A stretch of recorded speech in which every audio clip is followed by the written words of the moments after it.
नमस्कार, मराठी अपडेट गुरु या यूट्यूब चॅनलवर मी ओंकार संपूर्ण महाराष्ट्रातील लाडक्या बहिणींचं आपल्या चॅनलवरती हार्दिक स्वागत करतो। महाराष्ट्रातील प्रत्येक लाडक्या बहिणींना खात्रीशीर माहिती आपल्या चॅनलवरती दिली जाते। सगळ्यात मोठी बातमी आलेली आहे। महाराष्ट्रातील तमाम लाडक्या बहिणींसाठी मंत्री आदित्य तटकरे यांनी आत्ताच त्यांचं ट्विटरचं पेज आहे तर या ठिकाणी नुकतीच मोठी घोषणा केलेली आहे। चला तर वेळ न घालवता या अपडेट संदर्भात संपूर्ण माहिती घेऊया। तर साधारणतः तुम्हाला माहितीच आहे की नोव्हेंबर आणि डिसेंबर महिन्याचा लाभ अनेक लाडक्या बहिणी आहेत। ई-केवायसीचा जो ऑप्शन आहे तो ऑप्शन चुकल्यामुळे सरकारी कर्मचारी आहेत किंवा नाही याच्यामधील जे ऑप्शन आहे ते चुकल्यामुळे त्यांचा लाभ आहे तो बंद झाला होता। आणि लक्षात घ्या, अशा लाडक्या बहिणींना प्रवाहात आणण्यासाठी लाडक्या बहिणींची अंगणवाडी सेविकाताई यांच्यामार्फत जी ई-केवायसीची प्रोसेस आहे, कागदपत्र पडताळणी जी आहे ती प्रोसेस सुरू करण्यात आलेली आहे। आणि याच पार्श्वभूमीवरती अनेक अशा लाडक्या बहिणी आहेत की अनेक प्रकारचे प्रश्न असतील किंवा त्यांची ई-केवायसी चुकलेली आहे, याचं नक्की कारण काय, त्याचबरोबर लक्षात घ्या की ई-केवायसी मध्ये काही ऑप्शन वगैरे चुकलेले असतील त्याच्यामुळे लाभ बंद झाला आहे का।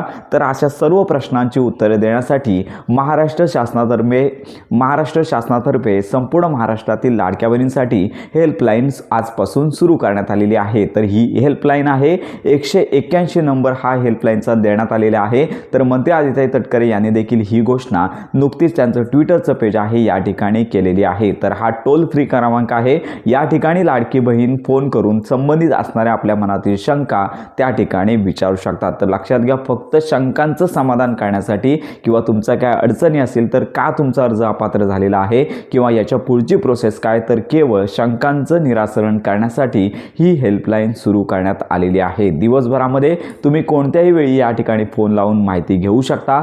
तर अशा प्रकारे तुमच्यासाठी आता ही शासनामार्फत सुरू केलेली मोफत हेल्पलाईन उपयोगाची ठरणार आहे। तर अशा प्रकारे ज्या लाडक्या बहिणी पात्र असतील, त्याचबरोबर हप्ते आले नसतील आणि त्यांच्या मनात जर विविध प्रश्न असते, त्यांचा अर्ज अपात्र का झाला या संदर्भात विचारायचं असेल तर या हेल्पलाईनवरती विचारू शकतात। याचबरोबर आपण देखील या संदर्भात माहिती देतच आहोत।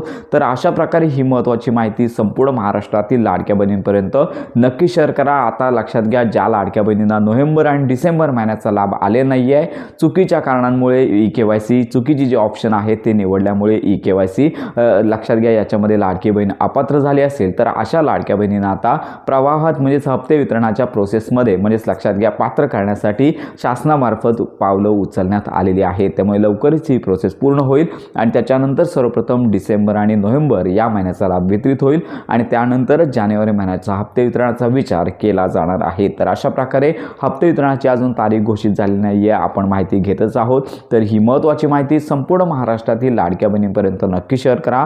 योजनांसंदर्भात खात्रीशीर माहितीसाठी आपल्या मराठी अपडेट गुरु या यूट्यूब चॅनलच्या कनेक्टमध्ये राहा।